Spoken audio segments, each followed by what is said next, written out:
الحمدللہ رب العالمین والعاقبۃ للمتقین والصلاة والسلام علی سید الانبیاء والمرسلین والصلاة والسلام علی آباء سید الانبیاء والمرسلین والصلاة والسلام علی امہات سید الانبیاء والمرسلین والصلاة والسلام علی اعمام سید الانبیاء والمرسلین لا سیما افضل البشر بعد الانبیاء بالقول الغالب خیر الناصرین سیدنا ابو طالب علیہ الصلاۃ والسلام وعلی آلہ واصحابہ واہل بیتہ وعطرتہ وعشیرتہ اجمعین اما بعد فاعوذ باللہ من الشیطان الرجیم بسم اللہ الرحمن الرحیم ولو اننا نزلنا الیہم الملائکۃ وکلمہم الموتى وحشرنا علیہم کل شیء قبلا ما كانوا لیؤمنوا الا ان یشاء اللہ ولکن اکثرہم یجہلون صدق اللہ مولانا العظیم وبلغنا رسولہ النبی العظیم الرؤوف الرحیم ان اللہ وملائکتہ یصلون علی النبی یا ایہا الذین آمنوا صلوا علیہ وسلموا تسلیما اللہم صل علی سیدنا مولانا محمد وعلی آل سیدنا مولانا محمد کما صلیت علی ابراہیم وعلی آل ابراہیم انک حمید مجید اللہم بارک علی محمد وعلی آل محمد کما بارکت علی ابراہیم وعلی آل ابراہیم انک حمید مجید الصلاۃ والسلام علیک یا سیدی یا رسول اللہ وعلی آلک واصحابک یا سیدی یا حبیب اللہ۔ حمد و صلاۃ کے بعد انتہائی واجب القدر حاضرین و ناظرین بحمد اللہ تعالی ہماری سلسلہ وار گفتگو عرفان قرآن کے حوالے سے جاری اور ساری ہے۔ بحمد اللہ تعالی آج بھی اسی عنوان سے ہم آگے بڑھیں گے، اور آج چونکہ 8 رمضان المبارک ہے، اس نسبت سے آج 8واں پارہ جو ہے ہم اس کا عرفان حاصل کریں گے۔ اللہ تعالیٰ کے حضور دعا ہے کہ اللہ تعالیٰ وہ توفیق عطا فرمائے جس سے ہمیں قرآن کا نور اور قرآن کا سرور عطا فرمائے۔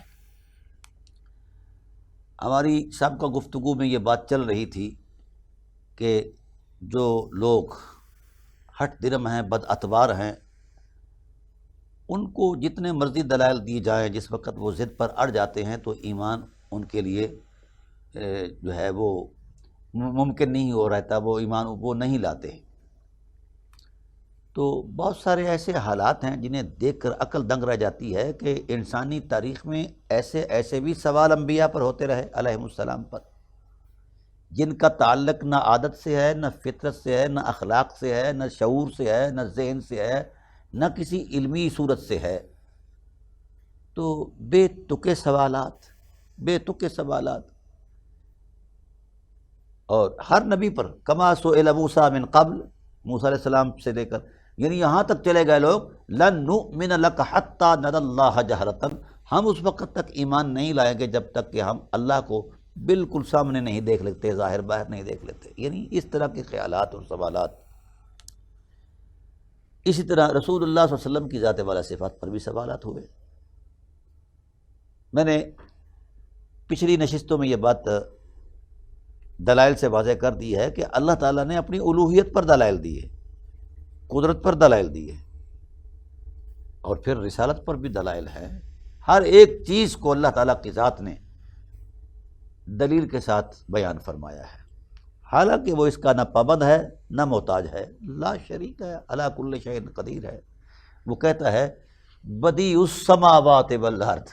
اب اس پر بھی کوئی دلیل بنتی ہے کہ اگر تمہیں ہماری عظمت پر یقین نہیں آتا تو بتاؤ آسمان کا میٹیریل کیا ہے، را میٹیریل کیا ہے، زمین کا میٹیریل کیا ہے، آسمانوں کے اوپر جو خلائے آسمان میں عظمتیں ہیں ان کا میٹیریل کیا ہے، زمین کی تہوں میں جو حقائق ہیں جن کی جستجو میں تم لگے ہوئے ہو وہ ان کا میٹیریل کیا ہے، فضا ہے، خلا ہے، کائنات کے جتنے بھی مناظر ہیں، نوامی سے قدرت ہے۔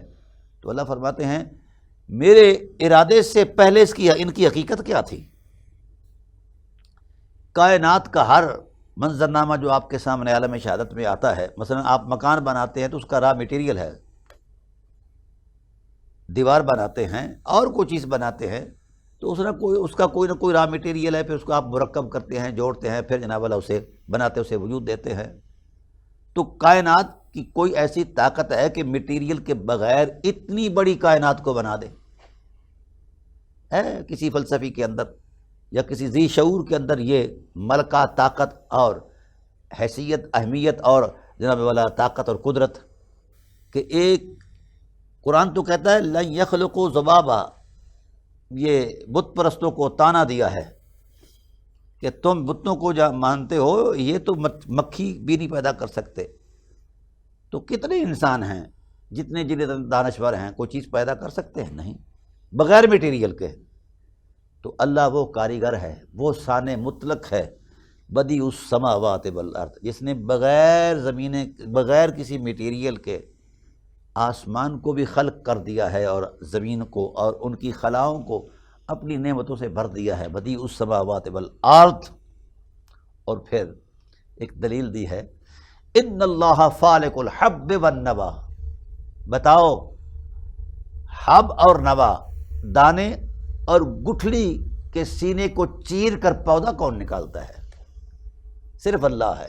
کائنات کی کوئی طاقت ہے جو ایسا کر سکے؟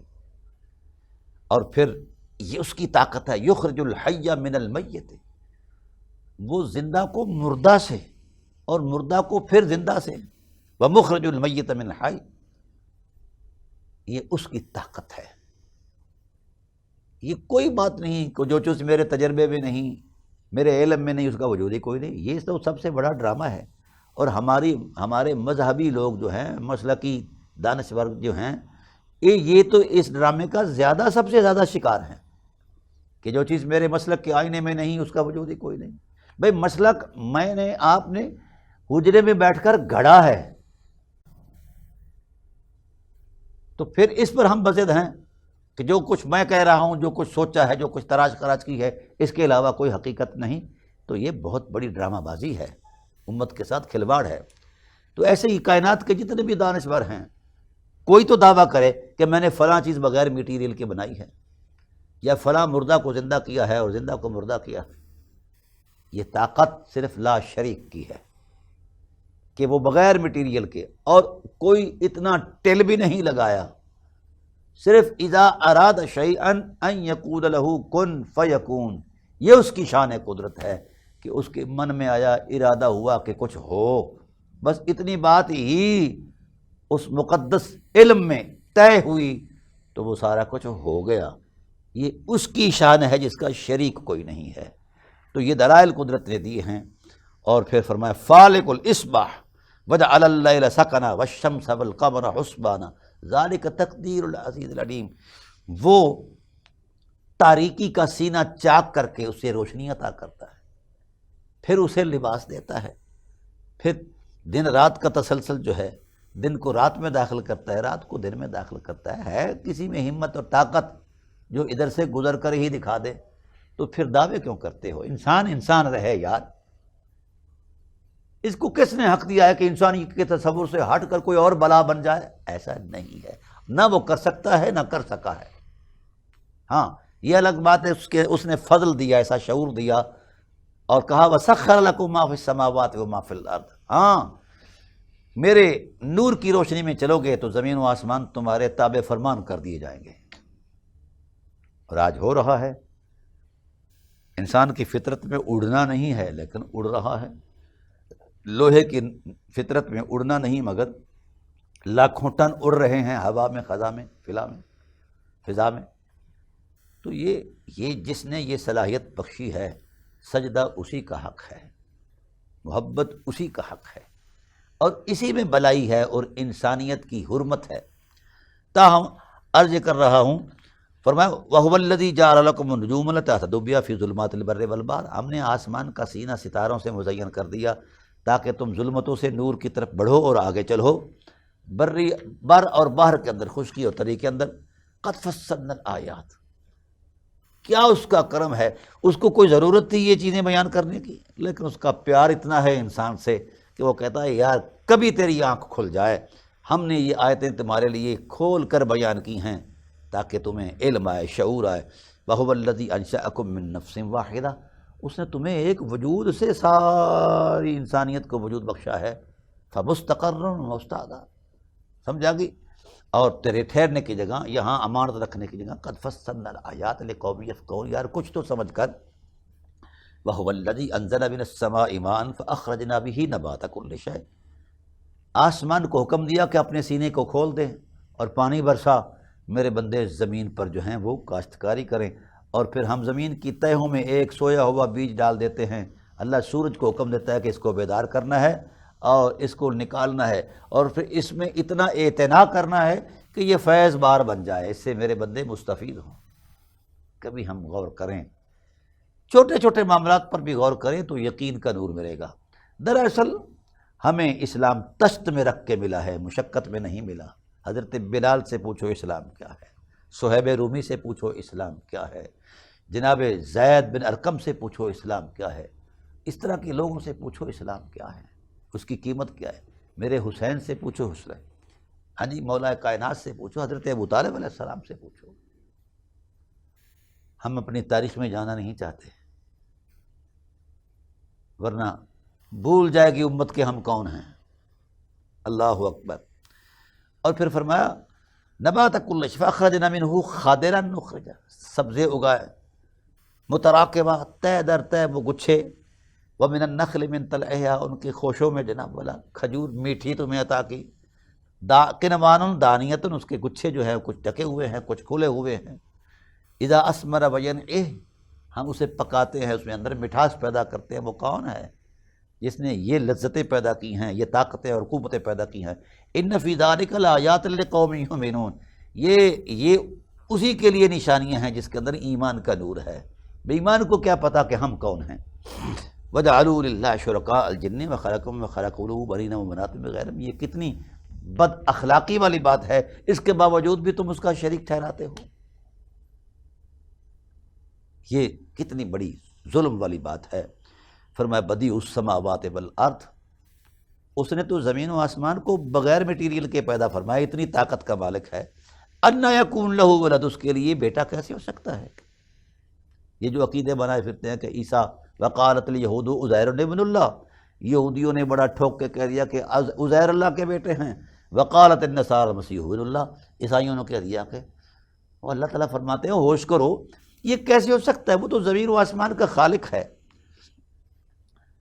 اور ولم یکن لہ ولم تکن لہ صاحبہ، اس کی بیوی نہیں ہے تو بچے کہاں سے ہیں؟ پہلے اس کی بیوی تو ثابت کرو۔ تو یہ ڈرامے بازیاں جو مولویوں نے پھیلائی تھیں یہود و نصارہ کے، تو اللہ نے ان کا جواب دیا ہے۔ فرماتے ہیں لا الہ الا هو خالق کل شیء فاعبدوہ، ہر شے کا خالق وہی، اسی کی عبادت کرو۔ اور وہ اتنا عظیم ہے، لا تدرکہ الابصار، اس کا کوئی آنکھ ادراک ہی نہیں کر سکتی، وہو یدرک الابصار، اس کی نگاہ جو ہے نگاہوں کی لطافت میں بھی جناب اتری ہوئی ہے۔ وہو اللطیف الخبیر، وہ بڑا مہربان ہے، لطیف ہے، باریک بین ہے اور صاحب خبر ہے۔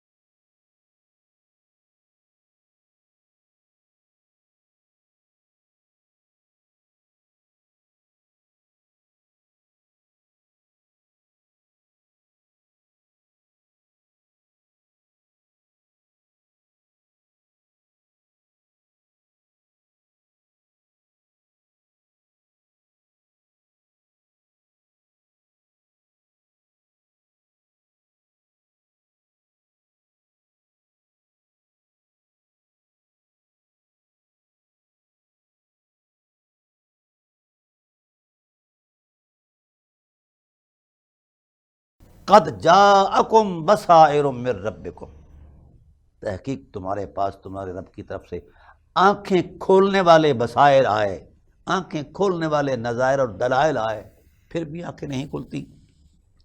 فمن ابصر فلنفسہ، جس نے ان بصائر میں غور کر کے ہمارے پیار کے اندر اتر گیا تو پھر یہ اس کی ذات کا بھلا ہے، ہمارا اس میں نہ نفع ہے نہ نقصان ہے۔ ومن عمی فعلیہا، اور جس نے آنکھیں بند کر لی ان حقیقتوں کو دیکھ کر بھی اس حرمت کو قبول نہ کیا تو اس کا وبال اسی کے سر پر ہے۔ وما انا علیکم بحفیظ، حبیب ہم نے آپ کو ان کا ذمہ دار نہیں بنایا، بس آپ کی ذمہ داری صرف پہنچا دینا ہے۔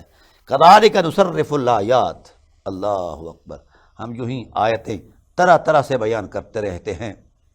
اللہ اکبر۔ فرمایا اتبع ما اوحی الیک من ربک لا الہ الا هو اعرض عن المشرکین، حبیب آپ اللہ کی وحی کی اتباع میں چلیں، وہ لا شریک ہے، یہ آپ کے یقین کی عظمت ہے۔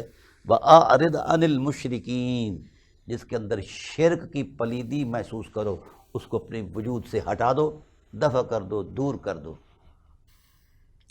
اب یہ سورہ انعام ہے، یہ 4 سن نبوی کے بعد یا 4 سن نبوی میں نازل ہوئی ہے، اور جناب ابو طالب علیہ السلام کا وصال 10 سن نبوی ہے۔ میں ان لوگوں کو اس شرمناک فکر سے آگاہ کرنا چاہ رہا ہوں جو حضرت ابو طالب علیہ السلام کی ڈرامائی تکفیر کرتے ہیں اور کہتے ہیں کہ وہ مشرک ہیں، فلاں ہیں فلاں ہیں۔ لا حول ولا قوت الا باللہ۔ قرآن کہتا ہے کہ محبوب نفرت کرو جس کے من میں شرک کی بدبو دیکھو، اٹھا دو، نہ اس کو قریب جاؤ نہ اسے قریب آنے جاؤ، اسے قریب آنے دو، نہ اس کو قریب نہ آنے دو۔ تو ادھر ابو طالب علیہ السلام کی بابت اللہ نے فرمایا حبیب ہم نے آپ کو وجود ابو طالب میں پیوست کر دیا ہے، 2 حقیقتوں کو ایک حقیقت میں پیوست کر دیا، ایک وجود میں ملا دیا ہے، ضم کر دیا ہے۔ علم یجد کا یتیما فآویٰ۔ اب بولیے وہی آئی کہ مشرکین سے اعراض کرو، ان سے نفرت کا اظہار کرو، اور حضرت ابو طالب علیہ السلام کو آج جو ملا مشرک یا کافر کہہ رہے ہیں وہ قرآن کی ان آیات کا انکار کر رہے ہیں۔ فاصدع بما تؤمر وأعرض عن المشرکین۔ اس کے بعد یہ سورہ حجر نازل ہوئی ہے 14ویں پارے والی، تو اس کے اندر بھی یہی ہے کہ اعرض عن المشرکین، مشرکین سے اعراض کرو۔ تو رسالت پناہ عالم صلی اللہ علیہ وسلم نے حضرت ابو طالب علیہ السلام سے اعراض نہیں فرمایا، پھر بھی 6-7 سال تک ان سے پیوست رہے، وابستہ رہے۔ تو اب بتائیے ہم کہیں یہ الزام لگائیں نبوت پر کہ نبی نے اعراض نہیں کیا، اللہ کے حکم کی نافرمانی کی ہے؟ قرآن کہتے ہیں جو نبی وحی کی نافرمانی کرتا ہے لَقَطَعْنَا مِنْهُ الْوَتِينَ، ہم اس کی شاہ رگ کاٹ دیتے ہیں۔ ہاں بولیے جناب، سید المرسلین کی شاہ رگ کٹی؟ نہیں کٹی۔ قرآن کہتا ہے، قرآن تو کہتا ہے اِنَّكَ لَعَلَىٰ خُلُقٍ عَظِيمٍ۔ قرآن کہتا ہے یاسین والقرآن الحکیم اِنَّكَ لَمِنَ الْمُرْسَلِينَ۔ قرآن کہتا ہے کہ تو میرا محبوب ہے، میں تیرا محبوب ہوں۔ یعنی اس طرح کی زمزمیں ہیں قرآن پاک کے اندر، تو کچھ بھی نہیں ہوا تو پھر ماننا پڑے گا کہ حضرت ابو طالب علیہ السلام کی ذات کے ساتھ پیوست کر دینا وجود نبوت کو، اور حضور کا ان سے اعراض نہ کرنا، اس بات کی دلیل ہے کہ حضرت ابو طالب علیہ السلام پر لگایا جانے والا کفر اور شرک کا الزام کائنات کا بدترین جھوٹ ہے۔ آپ تسلی کریے، فقیر کی کتاب عرفان ابو طالب علیہ السلام اور قرآن عظیم پڑھیں، پہلا مقدمہ جو ہے جو پہلی جلد ہے، اب انشاءاللہ دوسری جلد بھی تیار ہو رہی ہے۔ تو عرض یہ کرنا چاہتا ہوں حقائق کو ہم کم تسلیم کریں گے؟ یہ تراشا ہوا تصور دین اور ہے، اور اللہ کا نازل کردہ دین اور ہے۔ جو حجروں میں بنایا گیا دین یہ اور ہے، جو عرش الہی سے آیا ہے یہ اور ہے۔ تاہم اللہ تعالیٰ نے ارشاد فرمایا کہ میرے حبیب یہ کمینہ سرشت اتنے ہیں جتنے مطالبے کرتے ہیں۔ کہا جی ہمیں خدا کو دکھاؤ، جی فرشتے آپ پر آتے ہم پر نہیں آتے، کتابیں آپ پر آتی ہم پر نہیں آتے۔ فَلَوْ أَنَّنَا نَزَّلْنَا إِلَيْهِمُ الْمَلَائِكَةَ، تو حضور نے کہا کہ میرے پاس فرشتہ آتا ہے، وہ کہتے ہیں کہ پھر ہم پر کیوں نہیں آتا فرشتہ؟ بھئی تم صاحب رسالت ہو تو پھر فرشتہ آئے، یا فرشتے کو تکنے کی، دیکھنے کی، اس سے گفتگو کرنے کی تمہارے اندر صلاحیت ہو تو پھر وہ تمہارے پاس آئے۔ وَلَوْ أَنَّنَا نَزَّلْنَا إِلَيْهِمُ الْمَلَائِكَةَ وَكَلَّمَهُمُ الْمَوْتَىٰ۔ یہاں ایک آپ کو روایت سناتا ہوں، مسند ابی اعلیٰ کے اندر بھی ہے اور بھی کتب کے اندر یہ موجود ہے۔ وہ کہتے ہیں کہ اگر ہم ان پر نازل بھی کریں اور مردہ لوگ جو قبروں میں ہیں وہ بھی اٹھ کر آ کر آپ کی تصدیق کریں تو قبلا ما کانوا لیؤمنوا، یہ پھر بھی کمینے ایمان نہیں لائیں گے۔ ہوا یہ تھا، ہمارے مفسرین نے بھی اس بات کی وضاحت کی اور حدیثوں میں بھی یہ بات موجود ہے، وہ یہ تھا کہ کفار مکہ نے ایک میٹنگ کی، کہا کہ اسلام بڑھ رہا ہے اور قرآن کا مد مقابل کوئی نہیں، فأتوا بصورت من مثلہ کا چیلنج موجود ہے۔ ہم تو ابھی تک سورہ کوثر کا تیسرا جو عنوان ہے اس سے آگے نہیں بیان کر پائے. فصل لربک ونحر اگلا ایک آدھی سطر بنتی وہ نہیں بنا پائے، تو پورا قرآن کیسے بنائیں گے جب وہ بالکل مفلوج ہو گئے ذہنی طور پر پہ کوئی چیز نہیں مد مقابل کہنے کے لیے. نہ ہمارے پاس اس انداز کا اخلاق ہے کہ ہم اخلاقی طور پر اس کا محمد صلی اللہ علیہ وسلم کا مقابلہ کریں، نہ علم ہے نہ بصیرت ہے، کوئی چیز نہیں. تو پھر انہوں نے بالکل مایوس ہو کے ایک جگہ بیٹھ کر میٹنگ کی. یہ ناظرین بڑا اہم نکتہ عرض کر رہا ہوں، خدا کرے امت کو سمجھ آ جائے. میٹنگ کی اور میٹنگ کے اندر طے یہ ہوا کہ ہم محمد صلی اللہ علیہ وسلم پر ایمان کسی بھی صورت میں نہیں لائیں گے.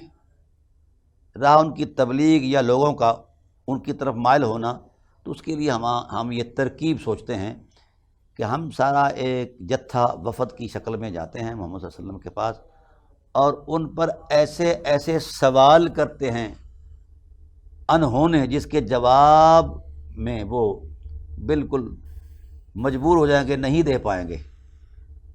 تو ایسے سوال کرو کہ وہ الجھ جائیں، سوالوں کا جواب نہ دے پائیں. تو پھر جب وہ جواب نہیں دے پائیں گے تو ہم تالیاں بجائیں گے، کہیں گے کہ محمد صلی اللہ علیہ وسلم کے پاس علم ہوتا یا کوئی چیز ہوتی تو ہمارے سوالوں کا جواب ہوتا. تو سوال و جواب کی نشست گرم کریں اور انہونے سوال کریں، تو پھر چونکہ یہ جواب نہیں دے پائیں گے ان کو پسینہ آ جائے گا، وہ بھاگ جائیں گے اور یہ نبوت والا واویلا جو ہے وہ چھوڑ دیں گے. یہ طے ہوا ایسے ایسے سوال کرو. سوالات کی ایک لسٹ بن گئی. آ گئے دربار رسالت میں. سلام میرے کریم آقا علیہ الصلوۃ والسلام کی نبوی بصیرت پر. سبحان اللہ. اب سوالوں کی لسٹ بنی ہوئی ہے. اس لسٹ میں یہ کہہ رہے ہیں کہ پہلا سوال یہ ہے کہ یہ عرب کی جو سنگلاخ زمین ہے، پتھریلی زمین ہے، اس میں پہاڑ ہیں. آپ ان پہاڑوں کو حکم دو کہ یہ ختم ہو جائیں، اور جس طرح یمن کی زرعی زمین ہے، کلٹیویٹڈ زمین ہے، اس طرح کی مسطح زمین ہو جائے. ہمارا یہ سارا مکہ کا ارد گرد اور فنائے مکہ اور عرب جو ہے. پہلا سوال. تو ان کے ذہن میں یہ بات آئی کہ اس انہونی کو، غیر فطری سوال کو رسول اللہ صلی اللہ علیہ وسلم سن کر پریشان ہوں گے، ان کے پسینہ آئے گا، بھاگ جائیں گے اور ہم تالیاں بجائیں گے. تو رسول اللہ صلی اللہ علیہ وسلم نے ان کے سوال کے جواب میں زیر لب تبسم فرمایا اور سوال کرو. اگلا سوال انہوں نے کہا جی پھر خود بخود اس مسطح اور میرا زمین کے اندر فصلیں اور پودے اگیں، اجناس اگیں. تو حضور نے پھر تبسم فرمایا، کہا جی اس کے علاوہ اور. وہ حیران ہوئے کہ یار ان کو تو کچھ محسوس ہی نہیں ہو رہا. یہ بڑے اطمینان کے ساتھ تبسم فرما کر لگتا ہے کہ یہ ساری چیزیں یہ کر سکتے ہیں.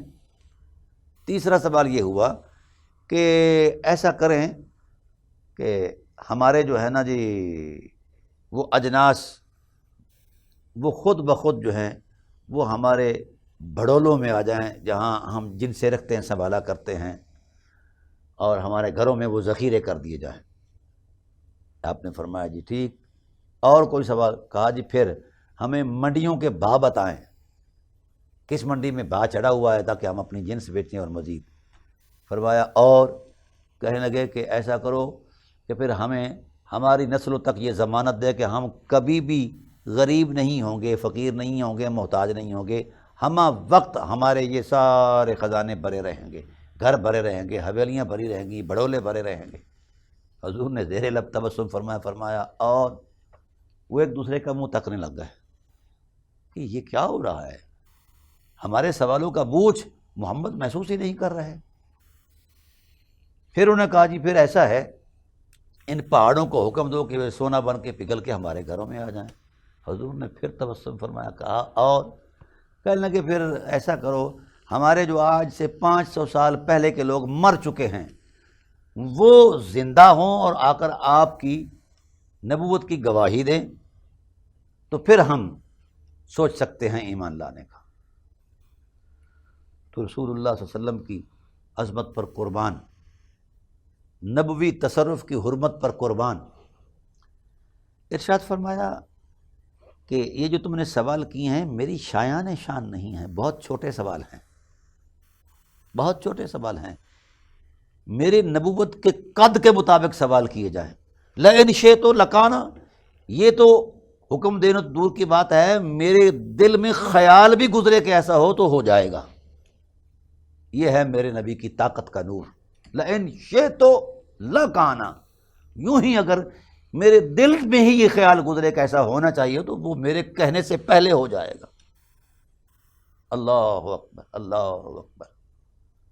تو پھر اللہ وحدہ لا شریک نے ارشاد فرمایا محبوب یہ بدبخت ہیں، اگر ایسا کر بھی دو، میرا قاعدہ اور قانون یہ رہا ہے کہ جب اتمام حجت ہوتا، جب لوگوں کے مطالبے معجزات کے پورے کر دی جاتے، پھر بھی وہ معجزات نہیں مانتے تھے، تو پھر ہم اپنا قانون قدرت ان پر نافذ کرتے، ان کو تباہ اور برباد کر دیتے، اور کسی کو پانی میں غرق کر دیتے، کسی پر پتھر برسا دیتے، اور کسی کو ٹھنڈی ہوا چلا کر کلفی بنا دیتے، اس کو برف کی طرح جما دیتے۔ تو ہم اس طرح کر کے یہ ہمارا یہ رویہ رہا ہے۔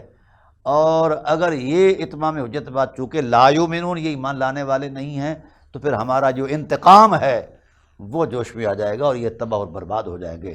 تو حضور سید عالم صلی اللہ علیہ وسلم نے بڑی استعداد کے ساتھ کہا پروردگار عالم میں تو رحمت بن کر آیا ہوں، میں تو کائنات کو آباد کرنے آیا ہوں، برباد کرنے تو نہیں آیا۔ تو پھر اس وقت رسول اللہ صلی اللہ علیہ وسلم نے انہیں بربلا کہا۔ یہ قرآن پاک کی آیت بھی ہے وَلَوْ أَنَّنَا نَزَّلْنَا إِلَيْهِمُ الْمَلَائِكَةَ، کہ اگر ہم ان پر فرشتے بھی نازل کریں اور ان کے مردے آ کر بھی ان سے کلام کریں اور جو کچھ بھی کریں تو یہ ایمان لانے والے نہیں۔ محبوب اب دو باتوں میں ایک بات ہے، یا تو آپ صبر کر لیں تو یا پھر ان کا حشر دیکھ لیں میں کیا کرتا ہوں۔ تو اللہ کی غیرت جلال میں آئی، تو اللہ کے حبیب نے کہا یا اللہ مجھے تو نے عالمین کی رحمت بنایا ہے، لہذا ان کو عذاب نہیں دینا، اگر یہ نہیں مانتے تو ان کی اولادیں مان جائیں گی۔ یہ اس طرح کے حالات ہیں۔ تو دین صرف لفظوں کا نام نہیں، اس کے پیچھے نبوی جد و جہد کی وہ عظمت موجود ہے کہ خیال پھٹ جاتے ہیں کہ نبی علیہ السلام سید المرسلین ہو کر کن مشقت امیز راہوں سے گزرے ہیں، اور کہاں کہاں سے گزر کر کس کس تکلیف سے اور کس کس اذیت سے آشنا ہوئے ہیں، اور کتنے وجود، یعنی آپ طائف کا صبر ہی دیکھ لیں کہ پتھر مارے گئے صرف اس جرم کی پاداش میں لا الہ الا اللہ۔ یہ میرے نبی کی حرمت ہے، حوصلہ ہے، حوصلہ ہے۔ اور فرشتہ خادم بن کر آ کر کہتا ہے کہ جہاں پناہ عالم اجازت ہو تو دونوں پہاڑوں کو ملا کر پیس دوں اس طائف کو۔ تو حضور اس وقت بھی فرماتے ہیں کہ میں رحمت بن کر آیا ہوں، زحمت بن کر نہیں آیا۔ تو جس امت میں ایسا رسول ہو جس کے حوصلے اور شفقت کی وسعت اتنی ہو کہ وہ زمین و آسمان پر غالب آ جائے، اس رسول کے ماننے والا پھر رسول سے ہٹ کر اپنا فرقہ بنائے، اپنا مذہب بنائے، اپنا مسلک بنائے۔ اللہ کے بندو آ جاؤ، لوٹ آؤ دامن رسالت میں، یہی عافیت ہے، یہی پناہ ہے۔ جہاں پر بھی کہیں بھی نہ امان ملی، پناہ ملی تو پھر کہاں ملی؟ تیرے میرے جرم ہائے سیاہ کو تیرے بندہ عفو و نواز میں۔ لوگوں لوٹ آئیں ہم، یہ جو چون چنا مذہب کے وپاری کر رہے ہیں، بیوپاری کر رہے ہیں، یہ چون چنا صرف اور صرف فحش گوئی ہے، اس کی کوئی دینی اور شرعی حقیقت نہیں۔ رسول اللہ صلی اللہ علیہ وآلہ وسلم کا دامن رحمت ہی دامن عافیت ہے۔ آئیں ہم اس عظمت میں آگے بڑھیں۔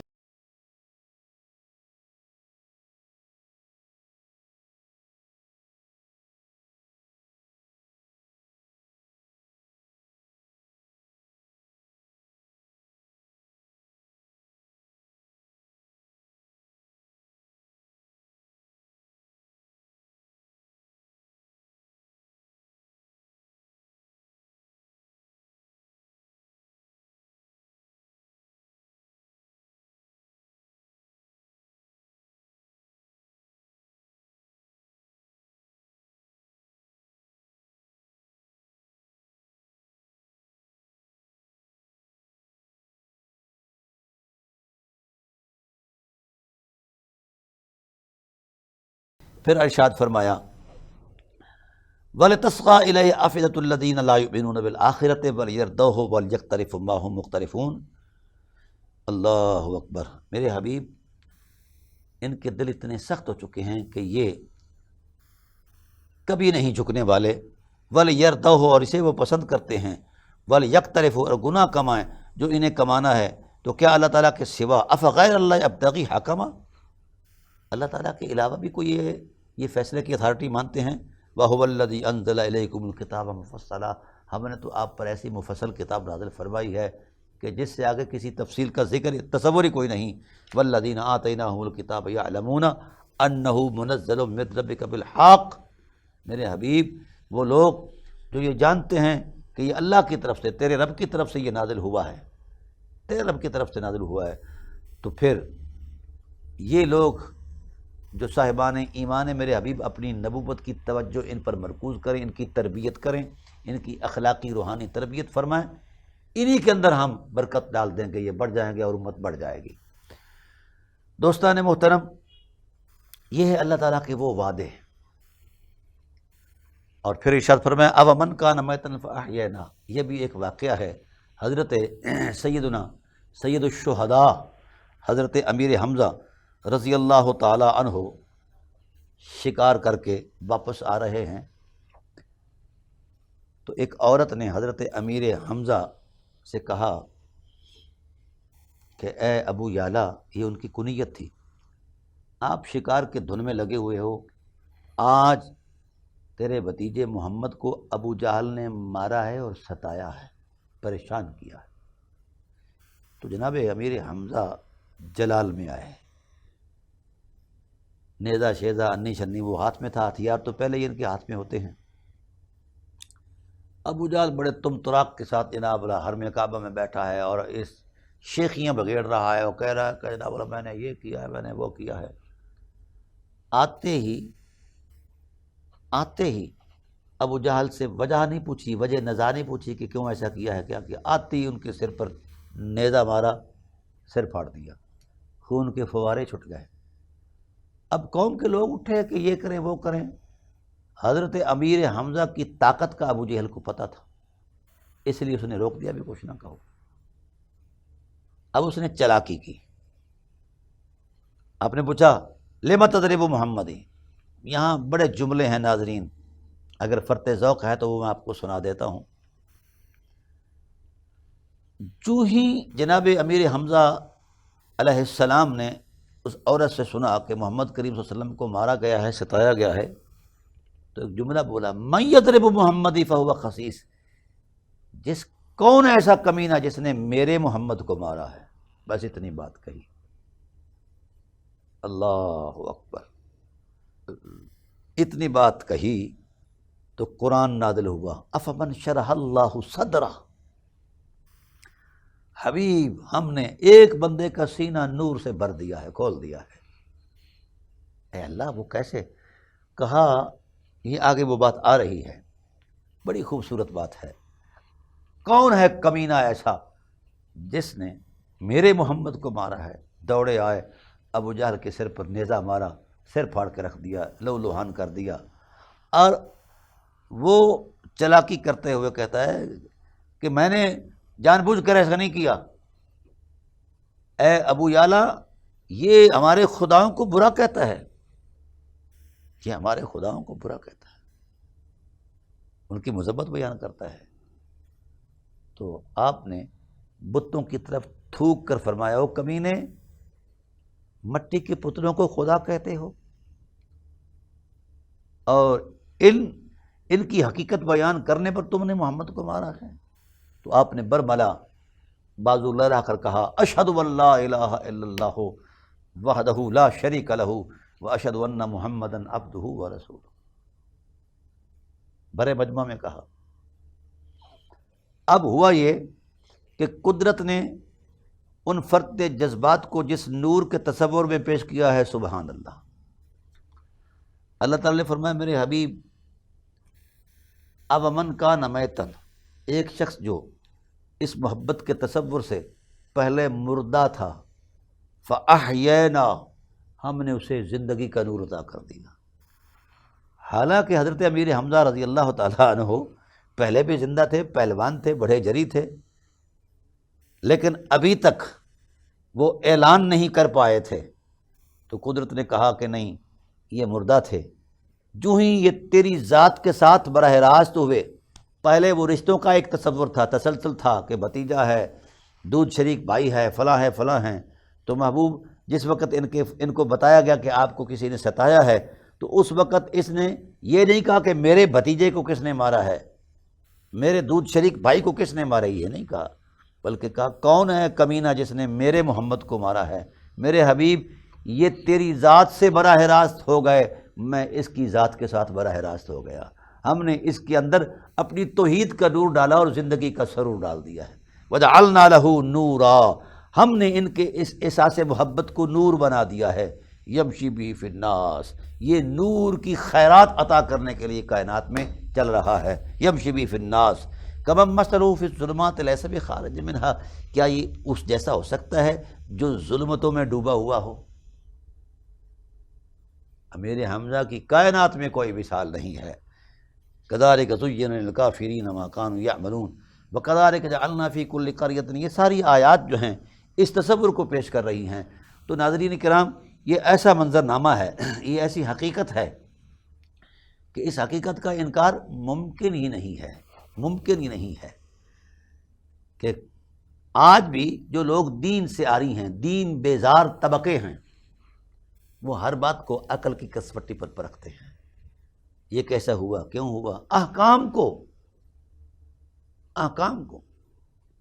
اور بعض لوگ اہل علم سے ایسے انہونے سوال کرتے ہیں جن کا تعلق نہ دین سے ہے، نہ اخلاق سے ہے، نہ کردار سے ہے، نہ انسانیت سے ہے۔